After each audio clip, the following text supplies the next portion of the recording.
देखिए, चंदा चोरी पे और चंदा चोरों पे 2016 से मैंने और हमारे साथियों ने लगातार बातचीत की है, इस पे अपनी टिप्पणी रखी है, चंदा बंद सत्याग्रह भी चलाया। लेकिन मुझे इस बात की उम्मीद नहीं थी या ख्याल नहीं था, सपने में भी नहीं सोचा था कि आज अटलांटिक ओशियन के, सुदूर अटलांटिक ओशियन के छोटे से आइलैंड पे, जहां मैं बैठा हूं इस वक्त, अमेरिकन टापू है ये, यहां से भी मुझे चंदा चोरी की बात करनी पड़ेगी। इस आइलैंड में, जो कैरिबियन सी में आता है, टेक्निकली अटलांटिक ओशियन का हिस्सा है, यहां पे भारतीय मूल के लोग कुछ तादाद में हैं। इंडिया से आए हुए इंडियन फैमिलीज जिनको बोलेंगे, लगभग 4-5 फैमिलीज हैं। बट ट्रिनिडेड टोबैगो से काफी लोग यहां पे हैं, वो भी भारतीय मूल के लोग हैं। मैं कल यहाँ एक मंदिर में गया, यहाँ एक ही हिंदू टेम्पल है, अच्छा बना हुआ है, लेकिन यहाँ पे ज़्यादा लोग आते नहीं हैं। तो इसलिए हफ्ते में सिर्फ एक दिन, यानी कि सैटरडे को शाम को सर्विसेज करते हैं, यानी कि पूजा पाठ करते हैं। एंड यहाँ पे जब लोग मिलते हैं आपस में, क्योंकि मैंने जैसा कहा त्रिनिदाद टोबैगो के लोग ज़्यादा हैं, तो अक्सर यहाँ ग्रीट ऐसे किया जाता है सीताराम कह के। यद्यपि भारत में जब हम लोग मिलते हैं तो नमस्ते या राम राम कहते हैं, यहाँ पे सीताराम कहने का प्रचलन ज़्यादा है। तो यानी कि भगवान राम जो हमारी आस्था के प्रतीक हैं, जो हमारी संस्कृति के प्रतीक हैं, आदर्श हैं, उनको जो लोग 100-150 साल पहले भी भारत छोड़ चुके हैं, वो अभी भी उनको आत्मसात किए हुए हैं। लेकिन अपने ही देश में अयोध्या में राम मंदिर के बेसमेंट में जो काउंटिंग रूम बना हुआ है, वहां पे जिस ढंग से वहां पे पिछले कई महीनों से और सालों से पैसे का गबन किया गया, चंदा चोरी की गई, डकैती है ये, डकैती, चंदा चोरी इज ए माइल्ड वर्ड, ये सब हुआ। तो यहाँ पे मंदिर में भी कल मैंने जैसे बात उठी, तो इनको भी पता है। ये वो लोग हैं जो त्रिनिदाद टोबैगो में भी राम मंदिर बनाना चाहते हैं। देखिए आस्था का, क्योंकि उनको इतना आत्मबल मिला जब राम मंदिर भारत में बना, अयोध्या में रामलला वापिस आए, तो यहाँ पे भी इन्होंने अनाउंस किया, कुछ महीने पहले की बात है, कि हम त्रिनिदाद में भी उसी तर्ज पे एक राम मंदिर बनाएंगे। अब जब इनको पता चला कि अपने राम मंदिर अयोध्या में तो इस प्रकार की लूट मची है राम नाम के नाम पे, तो बड़ी चिंता की बात है। कुछ तथ्यों पे आपका ध्यान दिलवाना चाहता हूं। ऐसा माना जाता है इस वक्त जो इंक्वायरी कमेटी बैठी है, जिसको मैं एसआईटी कहने से इनकार करता हूं इस वक्त, that is just an inquiry committee, कोई एफआईआर लॉन्च नहीं की गई। इस इंक्वायरी कमेटी की रिपोर्ट अभी आएगी, लेकिन लगभग 2000 करोड़ के चंदे का गबन किया गया है, पैसे या पैसों के नाम पे जो जवाहरात और जो लोग भेंट चढ़ाते हैं। देखिए राम मंदिर जब बनना था, 2019 में सुप्रीम कोर्ट का डिसीजन आया, उसके बाद लगभग 5000 करोड़ रुपए इकट्ठे किए गए। लोगों ने अपने घरों से रुपया, जेवर, गहने सब कुछ दिया, क्या नहीं दिया। 5000 करोड़ रुपए इकट्ठा हुआ, 5000 करोड़। मंदिर निर्माण के लिए चाहिए थे 1900 करोड़। उसके बावजूद भी पैसा वहां पे बचा हुआ है। इस पैसे का क्या हुआ, इसका हिसाब किताब किसी ने दिया नहीं। यह भी बोला जा रहा है, दिस इज बीइंग सेड, कि जो शिला न्यास हुआ उसमें जो पैसे इकट्ठे हुए 1500 करोड़ रुपए, उसका भी हिसाब किताब नहीं दिया गया। शिला पूजन के नाम पे 1400 करोड़ रुपए इकट्ठे किए गए, उसका हिसाब किताब भी नहीं दिया गया। चलिए इस पे आते हैं। अभी जैसे ही 13 जून को जैसे ही बातें, खबरें मीडिया में आने लगी कि राम मंदिर में चंदा चोरी हुई है, तो उसके बाद योगी आदित्यनाथ, जो यूपी के बीजेपी के चीफ मिनिस्टर हैं, बीजेपी सरकार के, उन्होंने एक एसआईटी घोषित कर दी, स्पेशल इन्वेस्टिगेटिव टीम। लेकिन एसआईटी तो एफआईआर के बिना लॉ बनाई नहीं जा सकती। एसआईटी बनाने का एक सिस्टम होता है। पहले एफआईआर लॉज, प्राथमिकी दर्ज की जाती है। जब चोरी हुई है तो आप एफआईआर लॉज कीजिए। एफआईआर लॉज नहीं की गई। एसआईटी भी सिर्फ पब्लिकली अनाउंस की गई, उसके पीछे जो गजट नोटिफिकेशन निकलना था वो नहीं निकला।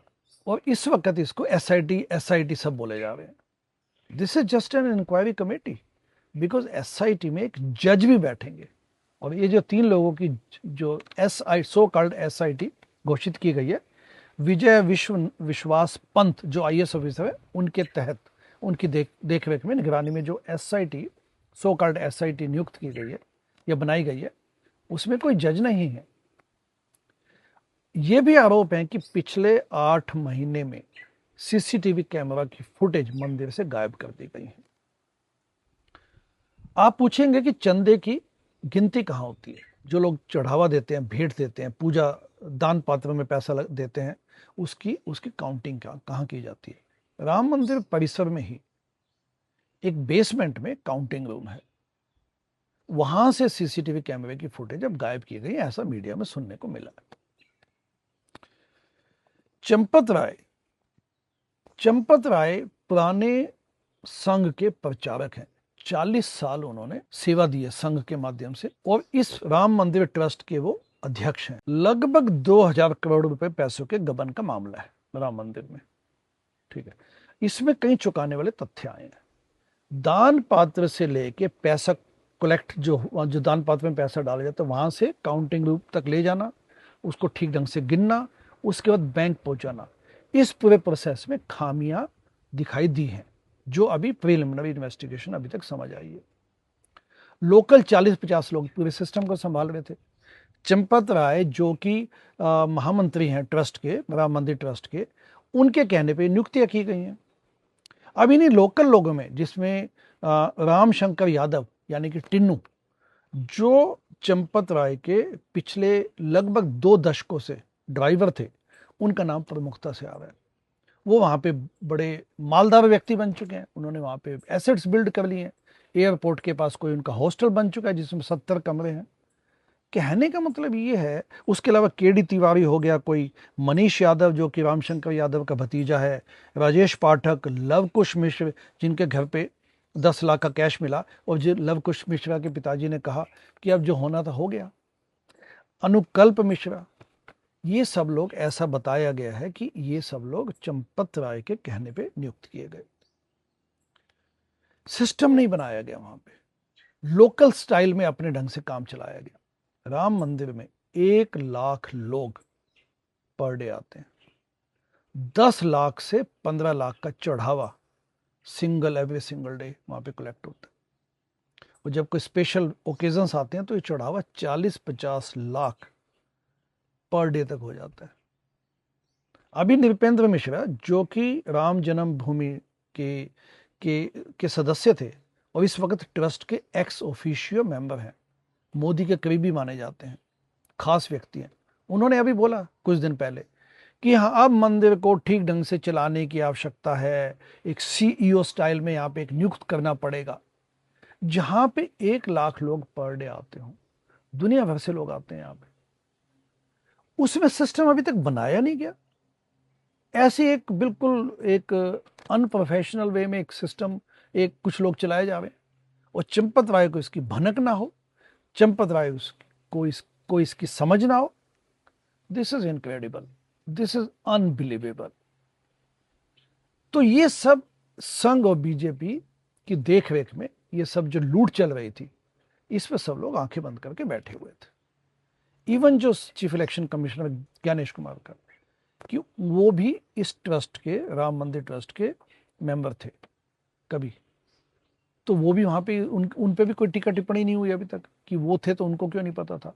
यूपी सरकार के आला अधिकारी भी इस ट्रस्ट में एक्स ऑफिशियो मेंबर्स थे, तो किसी को भनक नहीं थी। ये कहना, ये बात हजम नहीं होती। उसके अलावा शिला पूजन पे भी 1400 करोड़ रुपए, शिला पूजन पे 1400 करोड़ रुपए जो इकट्ठे हुए थे, उसका हिसाब किताब भी आज तक नहीं दिया गया।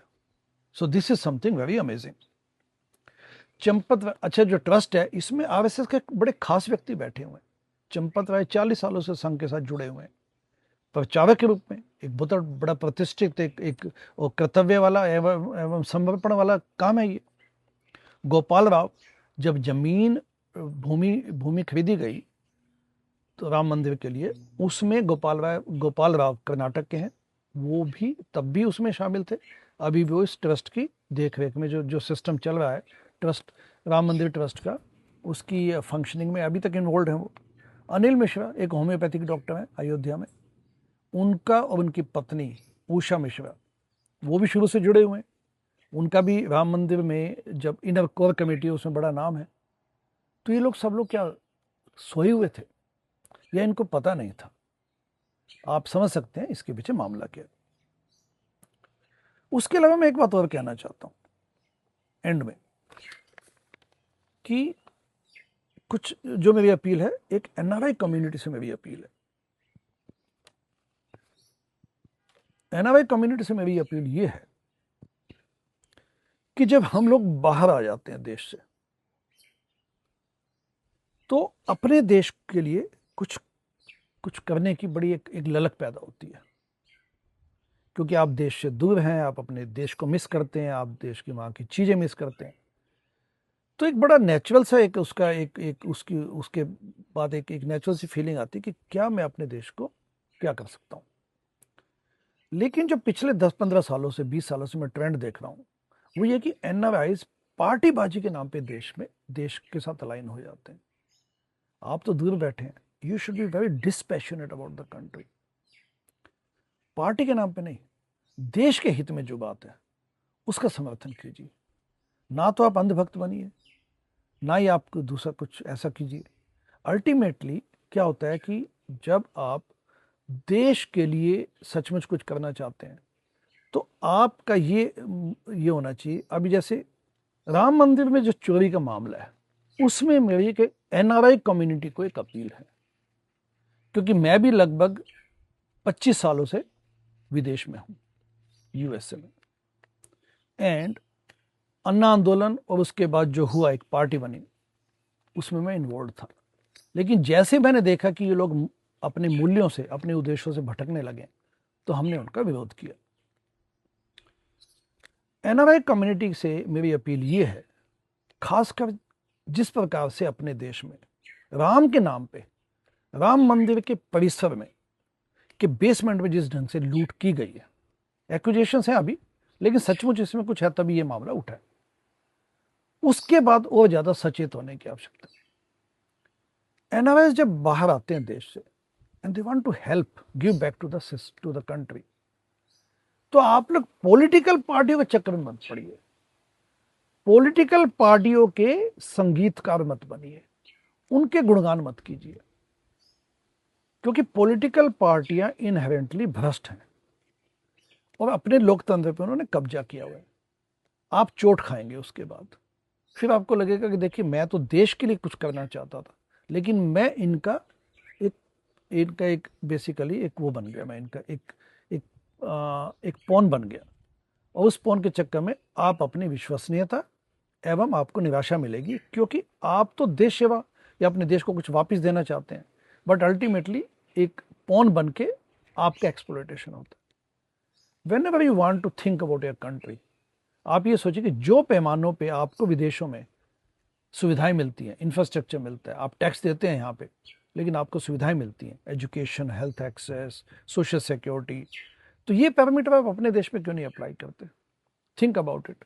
अपने देश में एनवायरमेंटल डिग्रेडेशन को देख लीजिए, इंफ्रास्ट्रक्चर को देख लीजिए, एजुकेशन एक्सेस को देख लीजिए, हेल्थ एक्सेस को देख लीजिए, छात्रों के भविष्य को देख लीजिए। नीट के स्कैम्स हो गए, आए दिन वहां पे स्कैम्स होते हैं अपने देश में। भ्रष्टाचार is a very big issue. तो जब भी आप अपने देश के बारे में सोचें, तो आप ये सोचिए कि मैं ट्रांसपेरेंसी, जवाबदेही एवं करप्शन कैसे कम की जाए, उसके बेसिस पे मैं अपने देश को सपोर्ट करना चाहता हूं, न कि किसी पॉलिटिकल पार्टी को और न किसी पॉलिटिशियन को। तो आपका दायरा, आपके पैरामीटर्स चेंज हो जाएंगे। अभी देखिए ना, पिछले 10-15 सालों में किस प्रकार से एनआरआई कम्युनिटी ने बीजेपी को सपोर्ट किया, कईयों ने आम आदमी पार्टी को सपोर्ट किया, कई लोग कांग्रेस को सपोर्ट करते हैं, लेकिन आपको मिलता क्या है वापस? वहां पे अपने देश में what they are doing when it comes to building, doing विकास और डेवलपमेंट, इंफ्रास्ट्रक्चर, हेल्थ को लेके, एजुकेशन को लेके। तो आप जानते हैं कि अपने देश में किस ढंग से इन सब को नज़रअंदाज करके पॉपुलिज्म वाली पॉलिटिक्स खेली जाती है, रिलीजन के नाम पे पॉलिटिक्स खेली जाती है, डिवाइसिव पॉलिटिक्स खेली जाती है, एंड मोस्ट इंपॉर्टेंटली ये लोग जानबूझ के मुद्दे उठाते हैं ताकि लोग आपस में लड़ें। हम विदेश में बैठे हैं, हम जानते हैं कि बाई पार्टीजन स्पोर्ट क्या होती है, तो ऐसी स्पोर्ट वहाँ पे इंडिया में क्यों नहीं करते। अब ये देखिए जो कुल तिलचट्टे कुछ बाहर निकले तो उस पर रिफॉर्म्स की बातें उठी, इलेक्टोरल रिफॉर्म्स होने चाहिए, जुडिशियल रिफॉर्म्स होने चाहिए। माई क्वेश्चन है, जब यहाँ पे कॉकस बन सकता है पार्लियामेंटेरियन से जो इलेक्टेड रिप्रेजेंटेटिव्स हैं, हाउस ऑफ रिप्रेजेंटेटिव्स या दूसरे जो सेनेटर्स हैं, when they can come together create caucus cutting across the party line, तो इंडिया में एमपीज ने क्यों नहीं किया? क्या किसी पार्टी के अलग अलग पार्टी कुछ एमपीज इकट्ठे आए, उन्होंने कहा कि हाँ हम इलेक्टोरल रिफॉर्म्स के लिए काम करेंगे, लेट्स बिल्ड ए कॉकस। जब यहाँ समोसा कॉकस बनता है तो इंडिया में लोग बल्ले बल्ले करते हैं, वाह देखिए विदेशों में भी समोसा कॉकस बन गया। अपने देश में, भारत में, why MPs, member of parliaments, they cannot come together and put the and table the bill for electoral reforms, political reforms, चंदा की पारदर्शिता के लिए। तो ये सब चीज़ें आप सोचेंगे तो आपको लगेगा कि sitting outside we must think about the country, not the political parties or politicians. Thank you very much.